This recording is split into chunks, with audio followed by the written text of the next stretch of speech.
Donc voilà, chez Bold, on est deux. On est deux associés, on a une agence qui a 10 ans maintenant. On a une tendance à aimer à partir sur l'expérimentation. Pour certains types de projets, on part vraiment dans la matière dès le démarrage ou l'outil. On va travailler avec l'outil. Et parfois aussi sur d'autres types de réflexions. Là, c'est vraiment le début de notre travail où on a vraiment commencé en fait à expérimenter la matière, donc que ce soit de la mousse polyuréthane, de la céramique ou un autre matériau qui s'appelle le Recoflex, que vous connaissez peut-être, qui est utilisé en architecture. Je vais vous parler d'un premier projet. En fait, un premier projet sur lequel on a commencé vraiment à utiliser l'impression 3D.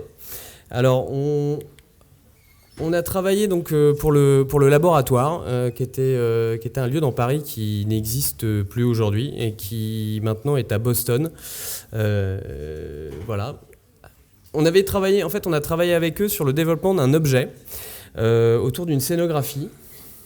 Cet objet, en fait, on a travaillé avec Todd McOver, en fait, qui avait imaginé ce concept et cette expérience. Qui est professeur au MIT, et l'idée était d'externaliser la voix en fait dans un objet. Pendant une séance un petit peu méditative, on allait chanter ou faire des petits sons avec la voix dans un cadre calme qu'on avait nous dessiné, je pourrais vous montrer après. Et l'objet, les sonorités étaient enregistrées par le micro, transférées par l'ordinateur dans un objet qui retranscrivait en fait ces vibrations. Ce qui permettait de créer du coup un cycle du coup un peu méditatif. Et nous, on a travaillé donc sur cet objet.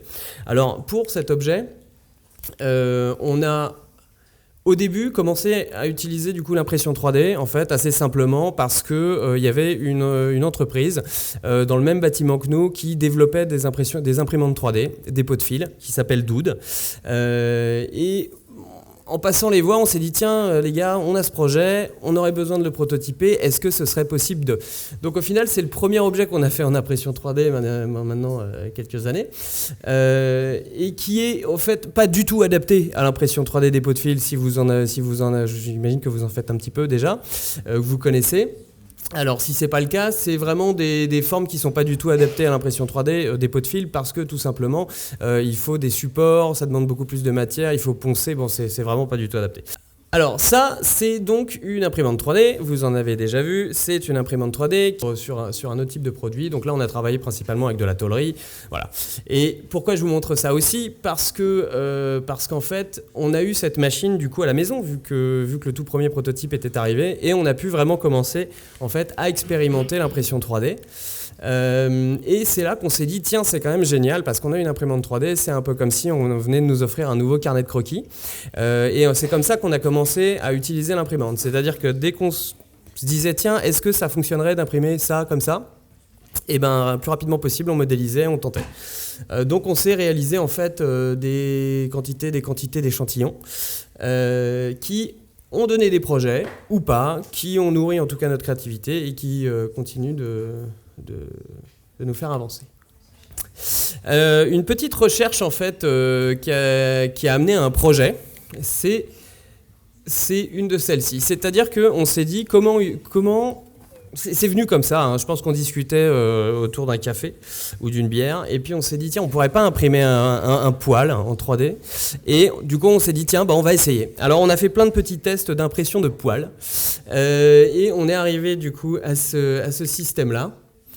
Et on en a fait une petite gamme en fait de vases qui a été repérée par la suite en fait par une galerie américaine qui est la galerie Ebar, et qui nous a commandé en fait une série de ces vases. Ce qui est intéressant du coup aussi avec l'impression 3D, c'est la quantité de matière et de matériaux qu'on va pouvoir utiliser. Alors le matériau principal qu'on va utiliser en général en impression 3D des pots de fil, c'est le PLA ou acide polylactique. C'est donc un plastique qui est issu principalement d'amidon de maïs le plus souvent, et qui peut avoir des charges. Donc là, par exemple, sur cette gamme de produits, en fait, les charges c'est du bois.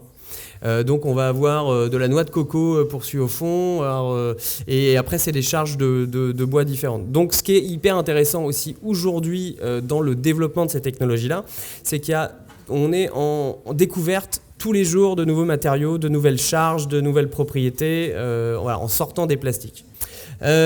Toujours en partant, donc sur l'expérimentation, on a travaillé du coup avec le groupe Armor sur, ils ont développé en fait une nouvelle marque en fait de recyclage de leurs cartouches, parce que le groupe Armor fait beaucoup de cartouches de tonnerres d'imprimantes, et ils récupèrent leur plastique et ils essayent de le recycler. Et du coup, ils essayent de le recycler en faisant des bobines du coup de fil maintenant. Et ils voulaient qu'on travaille sur un projet, plutôt un projet de communication autour de leur matière et de voir ce qu'on pouvait en faire. Donc en fait, là on est vraiment parti sur un travail de R&D, vous voyez. Donc alors on s'est fait la même chose, c'est-à-dire qu'on est parti de nos carnets de croquis mano, et puis aussi nos petits carnets de croquis qu'on a fait au fur et à mesure avec l'imprimante 3D, à voir ce qu'on pouvait pousser. Et on est arrivé en fait sur ces cloches qu'on a commencé à dessiner. Et là, ce qui est intéressant, c'est que maintenant, on commence vraiment à connaître la machine, on commence vraiment à connaître les propriétés. Donc maintenant, bien sûr, on peut imprimer presque tout en impression 3D, mais c'est pas sûr que ça fonctionne, quoi. Voilà, parce que c'est pas complètement adapté à l'outil. Aujourd'hui, nous, on connaît l'outil, on le maîtrise, et on peut commencer vraiment à dessiner pour que ça puisse vraiment bien passer en impression 3D. Et c'est là où on peut commencer à s'amuser. On a commencé à sortir ces cloches. Et voilà, une espèce de rési comme ça qui sort directement de la machine avec des qualités d'impression qui sont tout à fait raisonnables, hein. Et on en a fait, donc ça c'est un petit peu les recherches et les fichiers de travail, et en fait on est parti sur une enceinte Bluetooth connectée, personnalisable, qui pouvait être du coup réalisé en impression 3D avec des matériaux recyclés et recyclables, avec une obsolescence, une possibilité de changement de pièces quasiment sur tous les éléments. Et puis rapidement, du coup, pour parler un petit peu de l'impression 3D au global, ça existe quand même depuis un moment, hein, depuis 86 au moins. En tout cas pour les premières machines de stéréolithographie principalement. Et on a vraiment un développement qui a été très rapide ces dernières années. Et maintenant à une accessibilité qui est vraiment simple. C'est-à-dire qu'aujourd'hui, les gens ont tendance à dire oui, mais ça coûte cher l'impression 3D, bon blablabla. Il y a des très bonnes machines pour 1500 € et vraiment des très bonnes machines pour 1500 €. Donc ça, c'est les différentes technologies qu'on va avoir autour de l'impression 3D. Il y a énormément de choses. Ça avance très très rapidement.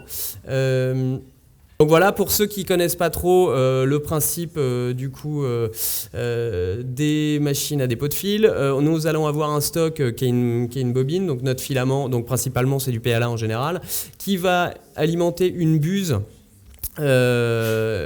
qui chauffe en général à 200 degrés et puis qui va se déplacer sur XY, et puis on a le plateau qui va monter et descendre. Et c'est comme ça donc on va additionner nos couches.